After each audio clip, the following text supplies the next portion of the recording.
नमस्कार सभी साथियों को। अध्यापक भर्ती 2022 लेवल प्रथम और लेवल सेकंड, इसमें सामान्य शिक्षा और विशेष शिक्षा 2 गुणा यानी कि डॉक्यूमेंट वेरिफिकेशन के लिए जिन कैंडिडेट्स को शॉर्टलिस्टेड किया गया है, तो उनको एक विस्तृत आवेदन पत्र भरना है और उसके साथ ही अपने जो डॉक्यूमेंट है उनको किस प्रकार से सेट करना है और किस प्रकार से एक बार चेक करना है। तो एक बार यह वीडियो देख लीजिए, उसके पश्चात आपको आसानी रहेगी डॉक्यूमेंट को सेट करने में और कौन से डॉक्यूमेंट जो है वहाँ पर चेक किए जाएंगे। तो उस संदर्भ में पहले एक बार ये वीडियो आप पूरा देख लीजिए। मैं पॉइंट वाइज पूरी जानकारी आपके साथ साझा करूंगा। अगर कोई आपका कन्फ्यूजन रह जाता है इसके बाद भी, तो आप बिंदास कमेंट बॉक्स में लिख सकते हो और हमारे Telegram channel arena of concept study उसको ज्वाइन कर सकते हो और उसके कमेंट बॉक्स में भी आराम से लिख सकते हो।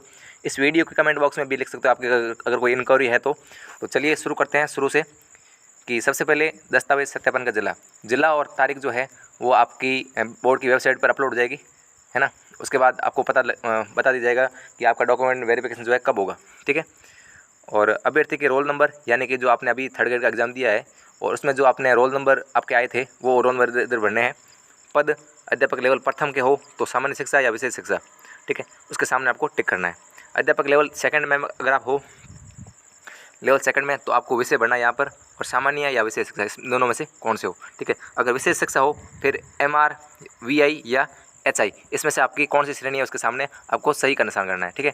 और आपका जो है एरिया कौन सा है, क्षेत्र कौन सा है, TSP या नॉन TSP, ठीक है। और इसके अलावा आधार क्रमांक, आवेदन क्रमांक यानी कि जो आपने एप्लीकेशन फॉर्म भरा था वो उसके क्रमांक क्या है, पिताजी का नाम, अभ्यर्थी का नाम, जन्म तिथि, माताजी का नाम, ठीक है। ये जानकारी वही भरनी है जो आपने एप्लीकेशन फॉर्म में भरी है। और इसके अलावा अगर कोई भिन्नता आई है उसमें पिताजी के नाम वगैरह में, तो आपको वही फॉर्म पहले वाले भरनी है जानकारी जो आपने उसमें भरी है पिछले वाले फॉर्म में, ठीक है। और वर्ग व श्रेणी, इसमें आपकी कैटेगरी कौन सी है जो आपने एप्लीकेशन फॉर्म में भरी है वही आपको इसमें भी भरनी है। और अगर उसमें कुछ चेंजेज हुआ है ना, यानी कि पहले आप EWS में थे अब जनरल में आ गए हो, तो उसके लिए जो है शपथ पत्र बनेगा, उसके आधार पर आप चेंज करवा सकते हो। ये बंदा जो है EWS वाला जनरल में आ सकता है। अगर आपने वहाँ पर जनरल पहले से फिल कर रखा है तो फिर आपको EWS में मौका नहीं दिया जाएगा। अगर आपने पहले से वहाँ जनरल फिल कर रखा है तो फिर आपको वहाँ अभी जनरल भी ही फिल करना है, ठीक है ना। तो पहले आपने अगर EWS फिल कर रहा है, अब अगर आप जनरल में आते हो तो इसके लिए एक एफिडेविट लगेगा और आय प्रमाण पत्र जो है उसी समय मांगा जाएगा आपसे, ठीक है। और इस संदर्भ में मैं जो है विस्तृत जानकारी आपके साथ भी साझा करूँगा। लिंग और जमा आवेदन शुल्क की जो राशि है वो आपको यहाँ दर्ज करनी है, ठीक है। अब देखते हैं जो चेक लिस्ट मांगी गई है इसमें कौन कौन से अपन को डॉक्यूमेंट जो है तैयार करने हैं। तो यहाँ पर दस्तावेज या प्रमाण पत्र कौन कौन से मांगे गए हैं। और उसके अलावा अभ्यर्थी के उपयोगार्थ अपन को ये वाला कॉलम है ना, 2 कॉलम, एक ये शुरुआत के 2 कॉलम अभ्यर्थी के उपयोगार्थ ये अपन को भरना है। और बाकी जो डॉक्यूमेंट 1, 2, 3 जो है ये उनके सत्यापन दल के जो अपने टीम होगी वो यहाँ इस कॉलम को भरेगी, ठीक है। तो अपन सबसे पहले देखते हैं ऑनलाइन आवेदन की प्रति। जो अपन ने ऑनलाइन आवेदन भरा था, ऑनलाइन फॉर्म भरा था, उसकी एक कॉपी लगानी होगी साथ में। और उसकी संलग्न संख्या यानी कि जो एक क्रम संख्या है, आपको कहाँ पर संलग्न करा है इसका कौन से क्रम पर संलग्न करा है उसका यहाँ पर संख्या लिखनी है, ठीक है। जैसे आपको इसने एक आवेदन पत्र सबसे पहले ऊपर रखना है आवेदन पत्र, तो उसको क्रमांक 1 पर लगाना है। और संलग्न प्रति जो है स्व प्रमाणित सेल्फ अटेस्टेड है या नहीं है, ठीक है, हाँ या ना में जवाब देना है। और ये जो 3 कॉलम है ये आपको नहीं भरने हैं, ये सत्यापन दल जो है वो भरेगा, ठीक है, क्योंकि वो चेक करेगा ना उसके बाद वो भरेगा, ठीक है। और विस्तृत आवेदन की प्रति, तो ये विस्तृत आवेदन क्या चीज़ है तो ये आपको मैं बताता हूँ। ये इसके साथ में मैंने मर्ज कराया PDF को, ये बोर्ड की वेबसाइट से मैंने डाउनलोड कराया है, राजस्थान कर्मचारी चयन बोर्ड। उसमें विस्तृत आवेदन पत्र जो है 4थे पेज से शुरू होता है, ठीक है। ये जो है ये मैं अपने channel arena of concept study के टेलीग्राम चैनल पर डाल दूंगा। इसका लिंक जो PDF जो है आपको वहाँ मिल जाएगी। ये जो है विस्तृत आवेदन है, इसको आपको बड़ी सावधानी से भरना है, ठीक है। विज्ञापन संख्या, पद, कोड, नाम, इसके बारे में अपन विस्तृत चर्चा करेंगे, ठीक है। ये विस्तृत आवेदन है। तो सबसे पहले अपन देख लेते हैं कि चेकलिस्ट में क्या क्या दिया गया है, वो अपन को डॉक्यूमेंट एक बार तैयार करना है। आवेदक के द्वारा 2 प्रतियों में भरा जाए, ठीक है। इसको है ना जो विस्तृत आवेदन पत्र है इसको 2 प्रतियों में भरना है, ठीक है। तो इसकी मतलब 2 आप कॉपी निकला लेना विस्तृत आवेदन पत्र की। मैं PDF जो है arena of concept study channel पर शेयर कर दूंगा आपके साथ में, ठीक है। तो ये है विस्तृत आवेदन सब परिनिरीक्षक पत्र, ठीक है। तो ये हो गया सेकंड नंबर 5, यही था चेकलिस्ट में।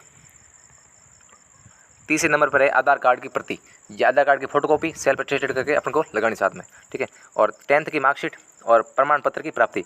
तो जिनके पास में अभी लेटेस्ट वाली जैसे डिग्री आरबीसी देता है उसमें साथ में प्रमाण पत्र नहीं देता है, तो पहले जो है प्रमाण पत्र देते थे। अगर किसी के पास प्रमाण पत्र है तो अच्छी बात है, अगर अभी वाले में प्रमाण पत्र नहीं देता है तो कोई दिक्कत वाली बात नहीं है, ठीक है। तो 10th की मार्कशीट, 12th की मार्कशीट, 10th की मार्कशीट, 12th की मार्कशीट और 12th के जो है पूर्णांक कितने थे, प्राप्तांक और परसेंटेज, ये तीनों जानकारी जो है आपको फिलअप करनी है यहाँ पे, ठीक है। और ग्रेजुएशन की जो है 3 साल की स्नातक या समकक्ष परीक्षा के समस्त वर्षों या सेमेस्टर, अगर आपके सेमेस्टर था तो सेमेस्टर की समस्त सेमेस्टर की मार्कशीट आपको लगानी है, या 3 वर्षों का ग्रेजुएशन था तो उसमें जो है वो सभी सालों की जो है मार्कशीट लगानी है, first year, second year, final year, ठीक है। और स्नातक में जो है परीक्षा के पूर्णांक, प्राप्तांक और प्रतिशत कितने रहे आपके, वो भी आपको सावधानी से भरने हैं, ठीक है। अब आते हैं 9 नंबर पॉइंट पे। यहाँ पर आप लिख रखा है कि ग्रेजुएशन में आपके सब्जेक्ट कौन सा था, ठीक है। ग्रेजुएशन में आपके सब्जेक्ट कौन सा था, तो ये 3 ऑप्शन दे रखे हैं यहाँ पर, तीनों को सावधानीपूर्वक भरना है। जो आपके ग्रेजुएशन वाले मार्कशीट में अगर आपने दिखा रखे हैं वो आपको भरने हैं, ठीक है। और पोस्ट ग्रेजुएशन में आपके अगर दर्शा रखी है, आपने मेन फॉर्म में दर्शा रखी है, पहले वाले फॉर्म में दर्शा रखी है तो यहाँ भी दर्शा सकते हो, तो अगर नहीं दर्शा रखी वहाँ पर तो इसमें अनिवार्य नहीं है, ठीक है।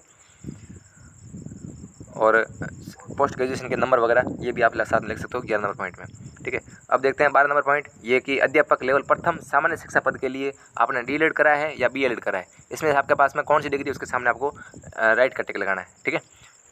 और राजस्थान अध्यापक पात्रता, इसके लिए प्रमाण पत्र कौन सा आपको लाना है, उसकी प्रमाणित प्रति कौन सी होनी चाहिए। तो लेवल प्रथम के जैसे पिछली भर्ती थी 2021 वाली, वो रद्द नहीं हुई थी, वो प्रमाण पत्र जो है अभी तक वैलिड है, तो वो प्रमाण पत्र अगर लेना चाहता है अभ्यर्थी यूज में तो वो ले सकता है, और 2022 वाला लेना चाहता है तो दोनों में से कोई भी एक यूज ले सकता है, ठीक है।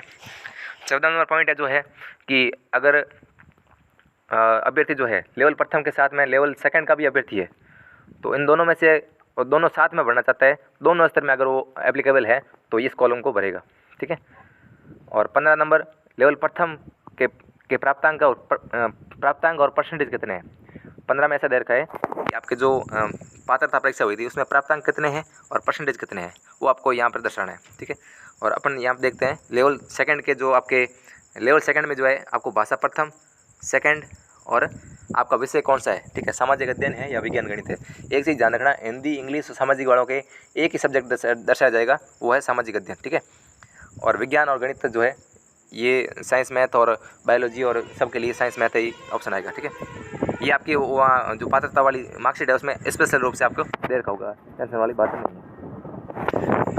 17 नंबर पॉइंट है अध्यापक लेवल प्रथम सामान्य शिक्षा पद के लिए आपकी जो प्रवेश तिथि है। 17 नंबर में जो है कॉलेज से आपने प्रवेश जिस दिन आपने प्रवेश लिया था ना, तो वो तिथि आपको कॉलेज प्रोवाइड कराएगा, वो आप अपनी खुद की सील के साथ में, तो इसमें कोई ऐसी दिक्कत वाली बात नहीं है, कॉलेज आपको प्रवेश तिथि जो है उपलब्ध करा देगा, ठीक है। 18 नंबर पॉइंट है कि अध्यापक लेवल प्रथम विशेष शिक्षा पद के लिए अगर आपने स्पेशल कर रखी है लेवल प्रथम में BSTC डीएलएड वगैरह, तो उसके लिए आपकी कौन सी कैटेगरी है और उसके लिए जो है उसकी परिस्थिति, ठीक है। 18 नंबर में कौन सी कैटेगरी है और 19 में आपकी परिस्थिति क्या है उसकी, ठीक है। और अब देखते हैं अध्यापक लेवल सेकंड 20 पे लिख रखा है कि अध्यापक लेवल सेकंड में आपने क्या डीएलएड, बीएलएड, बीएड या बीएड, BMed इसमें से कौन सी डिग्री कर रखी है, उसके साथ में 21 नंबर पर है इसकी परिस्थिति क्या है, ठीक है। ये नॉर्मल सी कॉमन जानकारियाँ हैं, इसमें ज़्यादा दिक्कत नहीं आएगी आपको, ठीक है। 22 नंबर है विशेष शिक्षा के लिए आपकी कौन सी कैटेगरी है और उसकी परिस्थिति 23 नंबर में, ठीक है। और विशेष शिक्षा पद के लिए भारतीय पुनर्वास परिषद से जारी अगर पंजीकरण आपके पास है, अगर आप इसके लिए एप्लीकेबल हो तो पंजीकरण प्रमाण पत्र जो है आपको प्रस्तुत करना होगा। और मूल निवास प्रमाण पत्र की प्रमाणित प्रति, ये जो है डोमिसाइल जो सर्टिफिकेट है ये भी आपको प्रमाणित पर आपके साथ में रखना होगा। और अगर आप TSP एरिया से हो तो आपको जो है जो प्राधिकारी है, सक्षम प्राधिकारी है, तो उसके द्वारा नवीनतम जो है सर्टिफिकेट ये लाना पड़ेगा, ठीक है, मूल निवास वाला। और 27 नंबर में है EWS जो बनता है सर्टिफिकेट आय का, EWS के लिए आर्थिक रूप से कमज़ोर वर्ग के लिए जो ये बनता है निर्धारित प्रपत्र है वो जो आपको भरना पड़ेगा, और आय प्रमाण पत्र जो है वो साथ में लगाना पड़ेगा। तो EWS के लिए इनकम सर्टिफिकेट, ठीक है। और जाति प्रमाण पत्र जो है अन्य पिछड़ा वर्ग, अति पिछड़ा वर्ग, SC और ST, इसके साथ में शहरी आदिम जाति, ठीक है। और अन्य पिछड़ा वर्ग यानी कि ओबीसी, अति पिछड़ा वर्ग यानी कि एमबीसी के लिए वैध अवधि का प्रमाण पत्र हो, यानी कि इनके जो अवधि निर्धारित कर रखी है सरकार ने उस अवधि का जो है ये होना चाहिए जाति प्रमाण पत्र, ठीक है। और आरक्षित वर्ग के अभ्यर्थियों के पास में जो है आवेदन की अंतिम तिथि के पश्चात का, ये मतलब आप स्पेशल रूप से देख लो कि आरक्षित वर्ग के अभ्यर्थी जो जिनको आरक्षण मिल रहा है यानी कि ईडब्ल्यूएस हो गया, ओबीएस हो गया, ओबीसी और एससी एसटी, तो उनके पास आरक्षित अभ्यर्थियों के पास में आवेदन की अंतिम तिथि के पश्चात का जाति प्रमाण पत्र होने पर कार्मिक विभाग के परिपत्र के अनुसार शपथ पत्र लगाना होगा। मान लो उसने आवेदन करा, उस दिन उसकी अंतिम तारीख थी, है ना, 17/10/2022, ये मतलब उसका कार्मिक विभाग का जो प्रपत्र है उसके अनुसार शपथ पत्र प्रस्तुत करना होगा। लेकिन जो आवेदन आपने पत्र जारी भरा था, जो एप्लीकेशन फॉर्म भरा था, उसकी डेट के बाद का आपके पास अगर ये जाति प्रमाण पत्र है तो फिर आपको ये शपथ पत्र जो है ये प्रस्तुत करना होगा, ठीक है। और 30 नंबर है, आरक्षित वर्ग के सभी अभ्यर्थियों यानी कि महिला और पुरुष इस आशय की स्व घोषणा करेंगे कि वह और उसके पुरुष जो है राजस्थान के मूल निवासी है। तो ये आरक्षित वर्ग के सभी अभ्यर्थियों के लिए आवश्यक है। आरक्षित वर्ग के सभी अभ्यर्थी जनरल के अलावा जो भी कैटेगरीज हैं उनके लिए जो है ये स्व घोषणा पत्र की हम राजस्थान के मूल निवासी हैं और हमारे पुरुष भी राजस्थान के मूल निवासी हैं, ठीक है। और विधवा की स्थिति में जो है स्व घोषणा की ये करनी होती है कि पति की मृत्यु के प्रमाण पत्र, और अभी तक जो उन्होंने पुनर्विवाह नहीं किया है तो ये स्व घोषणा उनको करनी होगी, ठीक है। और उनके जो कौन कौन से डॉक्यूमेंट जो है पति के साथ लिंक दस्तावेज कौन कौन से पति के साथ में, ठीक है। और अगर डाइवोर्स्ड है तो उसके साथ भी एक विवाह विच्छेद की डिक्री लगेगी, सक्षम अधिकारी यानी कि जो कोर्ट के द्वारा डिक्री दी गई है वो प्रस्तुत करनी होगी साथ में, ठीक है। और संतान संबंधी स्व घोषणा, तो ये विवाहित जो है, जो भी अभ्यर्थी विवाहित हैं तो वो इस संतान संबंधी घोषणा के लिए पात्र होंगे, ठीक है। विवाहित होने पर दहेज नहीं लेने संबंधी स्व घोषणा, ये भी स्व घोषणा इसमें टिक करना है साथ में, ठीक है। और भूतपूर्व सैनिक होने पर मतलब इसमें जो भूतपूर्व सैनिक है या सेवानिवृत्ति है, सेवानिवृत्ति के बाद में जो है अनापत्ति प्रमाण पत्र जो है उसको जारी करना होगा। जैसे मतलब जो सेवा में है, जैसे कोई सरकारी सेवा में है तो उसको अनापत्ति प्रमाण पत्र लाना होगा कि अगर ये टीचर लगते हैं तो हमें कोई आपत्ति नहीं है, ये अनापत्ति प्रमाण पत्र जो है वो सक्षम अधिकारी करेगा, ठीक है। उत्कृष्ट खिलाड़ी होने पर जो है नियमानुसार जो है खेल प्रमाण पत्र उसको जारी करना होगा, प्रस्तुत करना पड़ेगा। और दिव्यांग श्रेणी में नियम 2018 के बाद है तो मेडिकल द्वारा प्रदत्त निःशक्तता का प्रमाण पत्र, है ना, तो दिव्यांग श्रेणी का जो है प्रमाण पत्र लाना पड़ेगा। आपराधिक प्रकरण न होने का स्व घोषणा पत्र, ये भी जो है अपन को प्रस्तुत करना होगा, आपराधिक प्रकरण वाला, ठीक है। और राज्य की सेवा उपक्रम में कार्यरत नियुक्त अधिकारी द्वारा, जैसे मान लो कोई सरकारी सेवा में है और वो डॉक्यूमेंट वेरिफिकेशन करा रहा है तो उसको जिसने नियुक्ति दी है, जो आपका सक्षम प्राधिकारी है, तो वो जारी करेगा कि एनओसी जारी करेगा, नो ऑब्जेक्शन सर्टिफिकेट, कि हमें कोई आपत्ति नहीं है, अगर ये डॉक्यूमेंट वेरिफिकेशन करा के इस विभाग में जाना चाहते हैं तो हमें कोई आपत्ति नहीं है, ठीक है। तो वो अनापत्ति प्रमाण पत्र जो है आपको अपने विभाग से लाना पड़ेगा, ठीक है। और आवेदन में 2.5 लाख रुपये से कम आय की सूचना भरी है तो सक्षम अधिकारी जो है आपको आय प्रमाण पत्र जारी करेगा। अगर 2.5 लाख से कम आपके अगर ये भरी है आय तो आपको आय प्रमाण पत्र लाना है, अन्यथा नहीं लाना है, ठीक है। और शैक्षिक और प्रशैक्षणिक योग्यताओं के संबंध में जो है स्व घोषणा करनी है। और अभ्यर्थी के अंतिम शिक्षण संस्थान द्वारा प्रदत्त चरित्र प्रमाण पत्र, ठीक है, यानी कि जो आपका लास्ट कॉलेज रहा है, आप लास्ट बीएड हो या एमए कर रखी है आपने, जो लास्ट डिग्री 2010 रखी है, तो आप बीएसटीसी और जो बीएड कॉलेज है वहाँ से आप चरित्र का प्रमाण पत्र, परिस्थिति और डिग्री, ये 3 चीज़ें आप कॉलेज से लेकर आ सकते हो। और आय वाला प्रमाण पत्र उनको पेश करना है जिनके इनकम जो 2.5 लाख से कम दर्शा रखी है, या ईडब्ल्यूएस को लाना है आय प्रमाण पत्र। और जाति प्रमाण पत्र किसको लाना है, एमबीसी वालों को, ओबीसी वालों को, एससी एसटी को, सबको, है ना। और अगर आपका जाति प्रमाण पत्र उसके बाद का है, आवेदन एप्लीकेशन जो है फॉर्म की अंतिम डेट थी, उसके बाद का अगर आपके पास जाति प्रमाण पत्र है तो आपको जो है एक शपथ पत्र साथ में पेश करना होगा, ठीक है। तो बड़ी जानकारी लगभग मैंने जो विस्तृत जानकारी थी वो आपके साथ साझा कर लिया है। अगर इसके बाद भी आपका कोई डाउट बचता है, ठीक है ना, तो इसमें ऐसा लिख रखा है कि समस्त दस्तावेज उक्त क्रमानुसार चेकलिस्ट के साथ संलग्न करने हैं, है ना। तो चेकलिस्ट जो है ये है, इसके साथ में संलग्न करने हैं, ये इसी क्रम में करने हैं। चेकलिस्ट जो दी गई है 43 डॉक्यूमेंट्स की या 43 जानकारियों की, इसके साथ ही अपन को जो है ये डॉक्यूमेंट संलग्न करने हैं। जो दस्तावेज नहीं है उसमें लिखे हैं कि लागू नहीं, है ना, उसके आगे मतलब खाली एक भी डॉक्यूमेंट, एक भी कॉलम जो है वो खाली नहीं छोड़ना है, ठीक है। और यहाँ पर अपन को लिखना है कि स्थान, दिनांक, मोबाइल नंबर, नाम और पता अभ्यर्थी के, ठीक है। तो ये वहाँ पर भरना अपन को। अभ्यर्थी के द्वारा स्व सत्यापन, तो ये भी अपन को स्व सत्यापन करना है कि मेरा नाम ये है, मैं इनका पुत्र हूँ, उम्र, जाति और निवासी कहाँ का हूँ और व्यवसाय क्या है, ठीक है। तो ये है यहाँ पर अभ्यर्थी के हस्ताक्षर, ठीक है। और स्व घोषणा पत्र में जैसे देखो, स्व घोषणा में 3 प्रकार के हैं लगभग। मूल निवासी, राजस्थान का मूल निवासी है, ये स्व घोषणा अपन को करनी है। और अगर विधवा है या परित्यक्ता है तो उसको मतलब ऑनलाइन आवेदन क्रमांक के साथ में ये लिखना पड़ेगा कि मैंने इस दिनांक तक पुनर्विवाह नहीं किया है, ठीक है, विधवा और डाइवोर्स दोनों के लिए। और अगर विवाहित हैं तो उनके संतानों की कुल संख्या, और दिव्यांग अगर बच्चा है तो उसके संदर्भ में भी आपको यहाँ पर दर्शाना होगा, ठीक है। और या अगर आपने किसी बालक को गोद लिया है कि नहीं लिया है उसके संदर्भ में, ये मतलब उनके आता है जैसे 2 से ज़्यादा बच्चे हो गए तो फिर उनके लिए ये दिव्यांग वाला, और किसके मतलब किसी को गोद लिया नहीं लिया ये उनके लिए एप्लीकेबल होगा, ठीक है। और दहेज नहीं लेने संबंधी, अगर विवाह हो गया तो आपने दहेज नहीं लिया है, अगर विवाह नहीं हुआ है तो भी आपको ये शपथ पत्र देना पड़ेगा कि मैं आगे जो है विवाह जब करूँगा तो दहेज नहीं लूँगा। अगर मैं टीचर बन गया तो मैं दहेज नहीं दूंगा, ऐसे नहीं कहूँगा कि मैं मार से बन गो और मन गए गाड़ी चुईजे, ठीक है, मोटी गाड़ी चुईजे, मोटी रकम चुईजे, एडो मैं मांग नहीं करूँगा, आपने स्व घोषणा पत्र देना पड़ती सादे, ठीक है। और भूतपूर्व सैनिक के संदर्भ में भी ये करना पड़ेगा कि मैंने इस भर्ती से पहले सैनिक कोटे से जो है मैंने किसी नौकरी को नहीं लिया है, अगर लिया है तो मैं इसका विवरण पूरा दूंगा साथ में, ठीक है। और इसके साथ में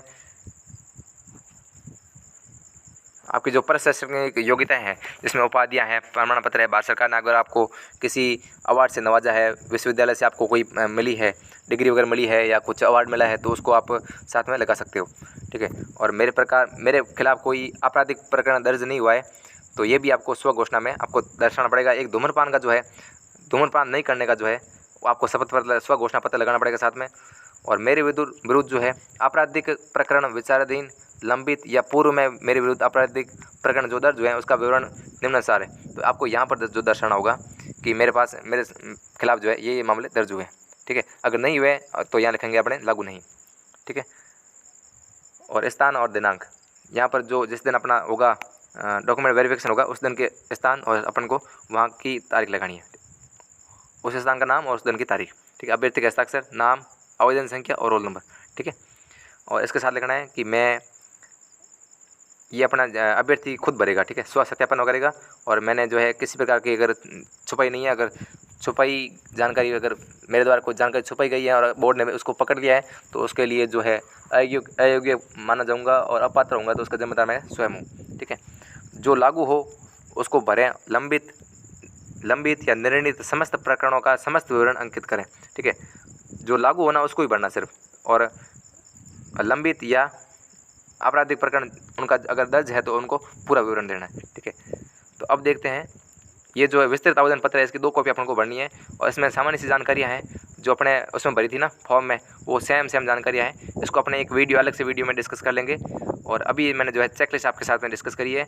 इसमें अगर इसके संदर्भ में, चेकलिस्ट के संदर्भ में आपका अगर कोई डाउट है तो आप बिंदास लिख सकते हो इस वीडियो के कमेंट बॉक्स में। मैं पूरा प्रयास करूँगा कि आपके पास जो है ऑथेंटिक जानकारी पहुँचे। अगर मेरे को कोई जानकारी कंफर्म नहीं हुई तो मैं बोर्ड के जो मेंबर्स हैं उनके जो हेल्पलाइन नंबर दे रखे हैं, हेल्पलाइन नंबर मैं आपके साथ में साझा करूँगा, इस वीडियो के डिस्क्रिप्शन में भी डालूंगा और अपने टेलीग्राम चैनल पर भी डालूंगा।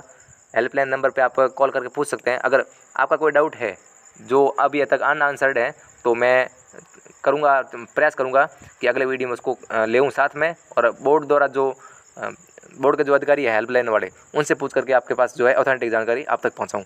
बहुत बहुत धन्यवाद। इस वीडियो को ज़रूरतमंद अभ्यर्थियों तक ज़रूर साझा करें, और अन्य कोई डाउट आए तो इस कमेंट बॉक्स में ज़रूर पूछें। धन्यवाद, बहुत बहुत धन्यवाद।